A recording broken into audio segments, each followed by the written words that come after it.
नाज़रीन हज़रात, मैं अनवार खान यूसुफज़ई मौजूद हूँ मेरा और आपके कराची में। नाज़रीन मोहतरम, इस वक्त कराची शहर में तारीख़ी लूटा मारी की जा रही है। इस वक्त कराची शहर के अंदर जिस तरीके से अफरा तफरी, डकैतियाँ, चोरियाँ और फिर टारगेट किलिंग और दिन दिहाड़े मासूम बुज़ुर्ग बच्चों और बूढ़े लोगों के साथ साथ जवानों को भी मारा जा रहा है और दिन दिहाड़े मारा जा रहा है, रात के पहर मारा जा रहा है और इसका कोई पुरसाने हाल नज़र नहीं आ रहा। कोई भी गली, कोई भी सड़क, कोई भी इलाका महफूज नहीं है इन टारगेट किलिंग वाले लोगों से और इन डकैतों से, इन चोरों से। नाज़रीन मोहतरम, हमने देखा कि चांद रात को मारा गया, लूटा मारी के ज़रिए उसको जाँ बहक कर दिया गया सिर्फ उसके चंद पैसे और मोबाइल लेने के एवज़। नाज़रीन मोहतरम, हमने देखा कि रमज़ान में, जो कि तारीख़ी रमज़ान में चोरी हुई है कराची शहर में और करीमाबाद में एक फैज़ान मस्जिद है, उसके अंदर भी उसके खादमीन को, उसके मौज़िन को, उसके इमाम को घुस के इन अफराद ने लूटा मारी की है और इतनी बहादुरी से ये लूटा मारी मस्जिद के अंदर भी की और मस्जिद के अंदर जाकर जिस तरीके से वहाँ पे जो मुक्तदी थे, जो इमाम थे, मौज़िन थे, उन सबको हिरासा किया और उन सब से जो भी चीज़ें थी लूटी गई। नाज़रीन मोहतरम, इसका क्या पुरसाने हाल है। हम देखते हैं कि कराची शहर के अंदर कच्चे पक्के के इलाके, हम ईरान में, अफ़गानिस्तान से आए हुए लोग, फिर उसके साथ लियारी गैंगवार के, पंजाब, बलूचिस्तान, पंजाब के साथ साथ केपी के और अंदरून सिंध के कच्चे पक्के के इलाके के यहाँ पे लोग आ रहे हैं और यहाँ पे रोज़गार तो कमाने के एवज़ में आ रहे हैं कुछ लोग और कुछ लोग आ रहे हैं डकैतियाँ करने के लिए, चोरियाँ करने के लिए। और चोरियाँ करने के साथ साथ नाज़रीन मोहतरम, वो सिर्फ एक ही चीज़ निशाना बनाए हुए हैं, वो ये कि जी दिन में वो चोरियां करें और रात में किसी भी एनजीओ के दस्तरखान पर जाके चरगा खाएं, बिरयानी खाएं, शदरमुर्ग खाएं और फिर उसके अलावा वो सालन खाएं, बकरे का सालन खाएं, मुर्गी का सालन खाएं, इस तरीके की बिरयानियां खाएं। रात को खाने का भी उनका इंतज़ाम है और दिन में वो चोरियां कर रहे हैं, डकैतियां कर रहे हैं और यहाँ के मुकामी लोगों को बहुत ज़्यादा हिरासा कर रहे हैं। ऐसा क्यों है? मैं अभी मौजूद हूँ इस वक्त गुलजार हिजरी का थाना मेरे अक़ब में है और यहाँ पे बाज़ार है पूरे गुलजार हिजरी के रोड पर, जहाँ पे वसीम और रहमान नामी शख्स को मारा गया था, उस जगह पर मौजूद हूँ हाईवे पर और देखते हैं कि जी यहाँ के लोगों के क्या तासुरात हैं, क्या ख्यालात हैं, क्या जज्बात हैं, आपको दिखाते हैं। जी हमारे साथ मौजूद है एक दुकानदार और इनसे पूछना चाहेंगे, भाई इस वक्त पिछले साल की बानिस्बत कराची शहर के अंदर बहुत ज़्यादा डकैतियाँ, चोरियाँ हो रही हैं, कोई बच्चा महफूज नहीं है, कोई बुज़ुर्ग महफूज नहीं है, जो वाहिद कफ़ील बुज़ुर्ग या वाहिद कफ़ील जवान भी है ना घर का, उसको भी दिन दिहाड़े मारा जा रहा है और दुकानें और सड़कें और कोई भी ठेले महफूज नहीं है। क्या वजूहत है, कैसा देख? सर बिल्कुल सही बात है, कोई भी आगे कहीं से भी लेके चला जाता है, ये ऐसा होना नहीं चाहिए, ये गलत है। हम लोग खुद इतने परेशान हैं, रात को कोई भी आके चैम्बर खींच के और गन पॉइंट पे छीन के चले जाते हैं। रास्ते में मेरे से खुद मोबाइल लेके चले गए, मेरा वॉलेट लेते और इसका हुकूमत को ख्याल रखना चाहिए। अच्छा, पहले से बनिस्बत अब ज़्यादा हो गया? पहले से बहुत ज़्यादा हो गया। और रमज़ानों में क्या सूरत है? रमज़ानों में तो आते हैं भाई, देना है दो वरना ठोक के चले जाते हैं, ये सूरत हाल है। ये जो मुसल्ला अफराद है ना नाज़रीन मोहतरम, जो मुसल्ला अफराद जो कि आते हैं, अगर नहीं दिया तो उसको मार के चले जाते हैं, ये बिल्कुल नहीं सोचते वो किसी घर का कफ़ील है, पूरा ख़ानदान उजड़ जाता है, पूरा ख़ानदान भी यारो मददगार हो जाता है। वो एक कफ़ील होता है चलाने वाला पूरे घर को, ये उस घर में तो मातम कदा होता है। इस वक्त तो ईद मनाई नहीं गई काफ़ी घरों में, इस घर में तो मातम चल रहे थे कराची शहर के काफ़ी, क्योंकि उनके प्यारों को मार दिया गया। जैसा मैंने बताया आपको, वसीम और रहमान को मारा गया हाईवे पर, इसी तरीके से और भी दीगर जगह चेस पे मारा गया एक बुज़ुर्ग को और एक जवान को मारा गया। इस तरीके से कराची के दीगर इलाकों में इस तरीके से मारा जा रहा है। आपको दिखाते हैं और बताते हैं। जो इस वक्त जो बहुत ज़्यादा यहाँ पे हमने सुना है चोरियाँ हो रही हैं, डकैतियाँ हो रही हैं, कोई भी महफूज नहीं है, रात में आ रहे हैं डाकू वो लेके छीन छान के जा रहे हैं, मार के भी जा रहे हैं, ज़दोकोब भी करके जा रहे हैं। क्या वजूहत हैं, क्या मामला है? मामला तो ये है कि भाई मजबूरी है, क्या कर लिया, कारोबार नहीं कर सकता है, लोग आ रहे जा रहे, कस्टमरों से भी ले गया। अभी 3 महीने पहले हमारा होटल भी यहाँ से ले गया, कैश करवाया, लेकिन कोई अमल ही नहीं हो रहा है। उसी भी ताकत ये है कि सरकार से होना चाहिए भाई, टिकटी जो चोरी है सारा बंद कर लेता है। क्या करें हम लोग, क्या कर सकता है, कुछ कारोबार तो बंद नहीं कर सकता है, हमारा मजबूरी है। कोई हल निकलना चाहिए, हल निकलना चाहिए, सरकार से दरख्वास्त है। भाई इस वक्त बहुत ज़्यादा चोरियाँ हो रही है, ना ठेले को छोड़ा जा रहा है, ना दुकानों को छोड़ा जा रहा है, ना रेहड़ी को छोड़ा जा रहा है। इस वक्त बताओ कि तुम्हें दिन दिहाड़े या रात के किसी भी पहर आके चोरी होती है, तुम्हारे पास लूट मार के जाते हैं, या फिर ठेले वालों को किस तरीके से, क्या कहते हो? बोल बताओ क्या होता है? डरो नहीं बिल्कुल भी, होता है इस तरीके से। तो कैसे, क्या चाहते हो, तहफ़्फ़ुज़ कैसे मिले? आपकी मर्जी, कैसे भी करो।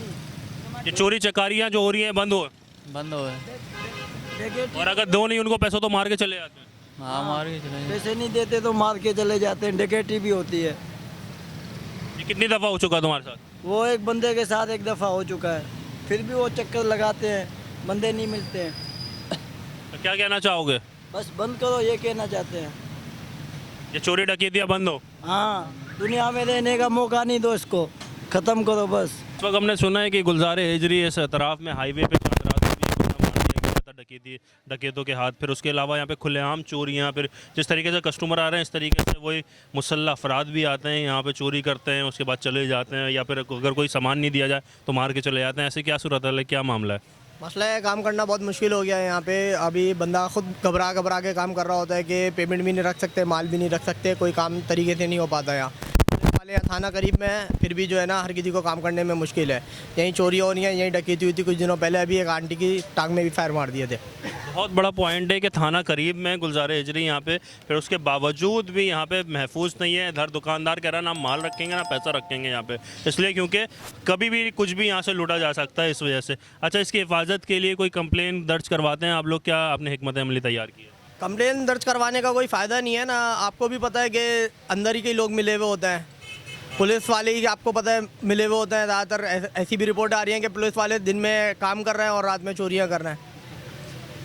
चले, ये तो नहीं कह सकते हम दिन में काम कर रहे हैं रात में कर रहे हैं, मगर अगर इस तरीके का किसी भी डिपार्टमेंट की इन्वॉल्वमेंट है तो ये बहुत गलत है और ये जुल्म है आवाम के साथ। नाज़रीन मोहतरम, इस वक्त हमारे पास रेस्टोरेंट का मालिक भी मौजूद हैं और उनसे हम पूछना चाहेंगे कि जी इस वक्त किस तरीके से इस जगह पे अपने आप को सिक्योर करके बैठे हुए हैं, क्योंकि ना दिन का पता है ना रात का पता है कि किस वक्त आए और किस वक्त इनकी जितनी भी दिन भर की जमा पूंजी और कमाई है वो सब लूट के चले जाए कोई भी शख्स। जी अस्सलाम वालेकुम। वालेकुम सलाम। जनाब खैरियत से? ठीक ठाक अल्हम्दुलिल्लाह, आप कैसे? ठीक है अल्हम्दुलिल्लाह। अच्छा, ये बताएं कि बढ़ती हुई इस वक्त तारीख़ी रमज़ान में चोरी डकैतियाँ हुई हैं और बहुत ज़्यादा कोई कारोबार, कोई ठेला, कोई दुकान महफूज नहीं है, तो किस तरीके से आप लोग सेफ़ यहाँ पे रखते हैं? और यहाँ पे तो कोई सिक्योरिटी भी नज़र नहीं आ रही, किस तरीके से और क्या मामला पेश आते हैं? सेफ तो अल्लाह भरोसे ही रखते हैं कि मतलब कि कोई इतना सिक्योरिटी का निज़ाम तो नहीं है, ना कोई गार्ड वगैरह है, बस अगर कोई आए तो उसको दे दो, सिंपल सी बात है।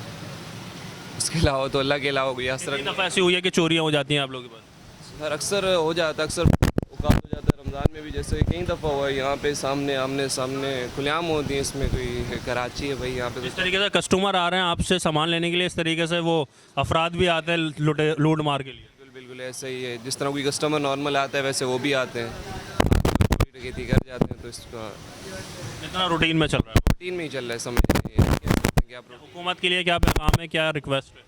हुकूमत के लिए ये पैगाम है कि इस पे कार्रवाई करें और बेहतर हिकमत अमली लाएँ और आवाम के लिए तहफ़्फ़ुज़ करें। आवाम का तहफ़्फ़ुज़ करें, बुनियादी हक़ है। नाज़रीन मोहतरम, ये बुनियादी हक़ है एक शहरी का, एक इस मुल्क में बसने वाले बासी का, कि जी अगर वो रहता है तो उसको तहफ़्फ़ुज़ तो दिया जाए। कोई भी अगर माँ अपने बच्चे को घर से बाहर भेजती है तो सिर्फ इस यकीन से भेजती है कि वो वापस आएगा। सिक्योरिटी गार्ड है यहाँ पे, मुझे पहले आप बताएं, लाखों रुपए कमा रहे हैं महीने का। ये पूरी मार्केट है ना, 4 सिक्योरिटी गार्ड अपने रखें यहाँ पे। We have also to our self to defence on that. यहाँ पे देखें, रियासत को टैक्स जा रहा है लाखों रुपए का, को जा रहा है, ये भी तो रियासत का ही है ना सारा कुछ। ये अलाउ है, वो दुकान है मेरी, ये अलाउ है? नहीं, ये तो देखिए, ये तो एक गैर नाजायज़ तजावुज़ात का तो मामला अलग है, मगर इस वक्त जो हम देख रहे हैं ना, वहाँ से लेके वहाँ तक रखे ना 6 सिक्योरिटी गार्ड यहाँ पे। तो ये तो जिम्मेदारी है रियासत की सिक्योरिटी देना, तो बुनियादी हुकूक है शहरी का। सुने, इस वक्त हर बंदे ने सिक्योरिटी रखी हुई कि नहीं रखी हुई? हर बंदे ने सिक्योरिटी बंदे नहीं, काफ़ी बंदों ने रखी हुई तकरीबन मोस्टली। तो जो बड़े बिजनेसमैन उन्होंने सिक्योरिटी रखी हुई है, तो ये they should have also keep the security. रियासत कहती है कि ठीक है आप अपनी सिक्योरिटी भी रखें। असल में बुनियादी जिम्मेदारी जो है ना वो रियासत की है, यहाँ पे सिक्योरिटी देना, यहाँ पे गार्ड देना और हर एक शख्स को सिक्योर करना, तहफ़्फ़ुज़ देना, ये रियासत की जिम्मेदारी और इन लोगों की बेसिक नीड है। यहाँ पे कारोबार ये करेंगे या फिर ये 15-20 हज़ार रुपये का ये सिक्योरिटी गार्ड रखेंगे, कंपनियों में 30,000 रुपये का सिक्योरिटी गार्ड रखेंगे, कारोबार वैसे ही शहर में नहीं है। साथ हमें खुद भी जो है वो रियासत की हेल्प करनी चाहिए। कितनी करें? करनी चाहिए। आप देखें ना, यहाँ पे 6 सिक्योरिटी गार्ड रखें, मैं देखता हूँ कि हो जाए यहाँ पे रखें 6 सिक्योरिटी गार्ड यहाँ पे। तो ये अपने पैसों से रखे सिक्योरिटी गार्ड, एवरीबॉडी। और ये कमाएंगे क्या, घर क्या लेके जाएंगे? नहीं भाई, अभी भी माशाल्लाह कल रेट 500 था, 700 है। तो इनकी जेब में क्या आएगा? ये भी तो पीछे से इतने खरीद रहे हैं, वही सब कुछ चल रहा है यहाँ। ये भी तो पीछे से इतने। Everybody should have to keep his own security also, is my view. रियासत नाकाम है जब भी रखना होगा। आई कैनॉट से रियासत ही काम है। पब्लिक कितनी बढ़ चुकी है, पूरा पाकिस्तान उठ के कराची में आ गया, किसकी जिम्मेदारी है? पूरा पाकिस्तान यहाँ पे आ गया। भाई इनके पास तो 10 किस्म के टैक्स जाते होंगे ना। सुबह से लेके शाम तक कमा रहा है ना, खड़ा हुआ। नहीं तो 10 किस्म के टैक्स भी तो देता होगा। और कौन सी अपनी दुकान होगी, किराए की दुकान पे होगा यहाँ पे? टैक्स दे रहा है, आप भी टैक्स दे रहे हैं, मैं भी टैक्स दे रहा हूँ, राइट और नो? हाँ, टैक्स तो सब दे रहे हैं, मगर इस गुर्बत के आलम में जब एक घर में जब दाल खाने के पैसे नहीं है, एक घर में कारोबार करने के पैसे नहीं है, क्योंकि वो गलत है और क्योंकि उसी बुनियादी, अच्छा, एक शहरी की बुनियादी क्या हुकूक है, ये देखिए, बुनियादी हक क्या है एक शहरी? रियासत का काम सारा कुछ करना है, ठीक है, रियासत की सपोर्ट करना भी हमारा काम है या नहीं है?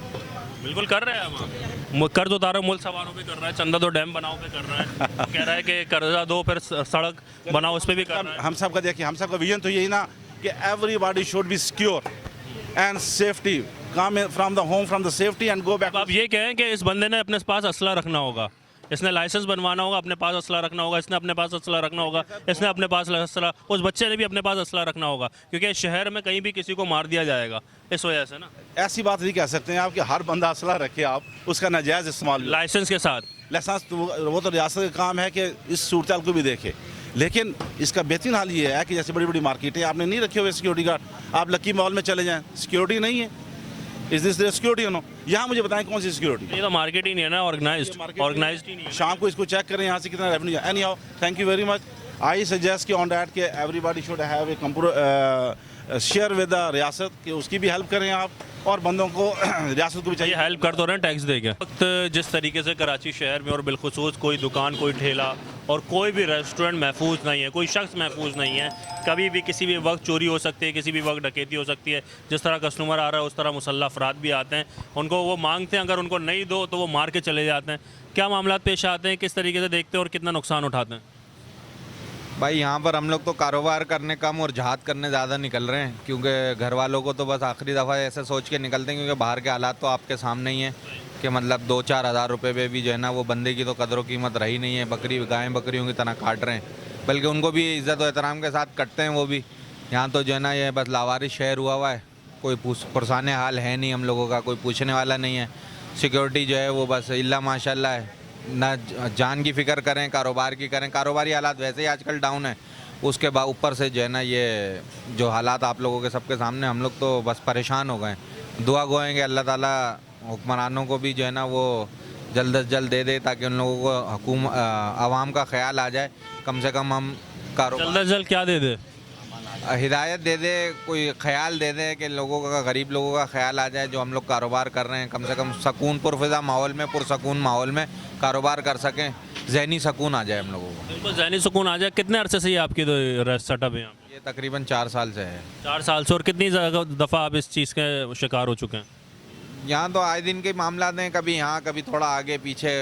अल्हम्दुलिल्लाह हम लोग तो काफ़ी हद तक ये है कि कोशिश करते हैं कि ना हो, क्योंकि रख ही नहीं सकते भाई, कोई खौफ के आलम में रहते हैं, जो भी मामला है। बाकी राहगीर आए दिन की परेशानी है, जिसकी वजह से खौफ का आलम हो जाता है, थोड़ी देर के बाद तो आवाम भी जो है वो ज़्यादा नहीं आती, कारोबार बहुत मुतासिर हो रहा है इससे। नाज़रीन मोहतरम, ये वो रेस्टोरेंट है, ये वो कारोबार हैं जो कि रात तक चलने चाहिए। इस वक्त जो कि एक आम शख्स है, मुतवासित तबके से ताल्लुक़ रखने वाला शख्स है, या फिर किसी भी इन्वेस्टमेंट के या किसी भी उधार के ज़रिए, कर्ज़ के ज़रिए वो अपना कारोबार खोलता है, मगर कराची शहर में बिलखुसूस उसके लिए यही डर मुसल्लत रहता है कि जी मैं किस वक्त लूटा जाऊँगा, मुझे किस वक्त मार दिया जाएगा, मुझे किस वक्त मेरा सामान ले लिया जाएगा और किस वक्त मुझे ज़दोकोब कर दिया जाएगा। तो इसी वजह से लोग अपने कारोबार भी नहीं कर पा रहे हैं ठीक तरीके से, जहनी सुकून भी नहीं है, घरेलू परेशानियाँ अलग, फिर माशी परेशानियाँ अलग, फिर ये डर और खौफ की फ़िज़ा अलग। और इस फ़िज़ा में घुटते हुए, सांस लेते हुए लोग सिर्फ एक ही मुतालबा कर रहे हैं कि कोई ऐसा माहौल उनको दिया जाए जिसमें वो सिक्योर हो, जिसमें उनको उनकी बुनियादी जो हुकूक हैं वो मिलें, और बुनियादी हुकूक मिलने के साथ साथ वो इस मुल्क और शहर और मिल्लत की बेहतरी के लिए कोशर है। नाज़रीन मोहतरम, अब तक के लिए इतना ही। आपसे फिर मुलाकात होगी एक नए मौजू के साथ, नए प्रोग्राम में। तब तक के लिए अपना ख्याल रखेगा, अपने से बढ़ के ख्याल रखेगा, अपने ईमान का, इस्लाम का और इस पाकिस्तान का। अस्सलाम वालेकुम व रहमतुल्लाह।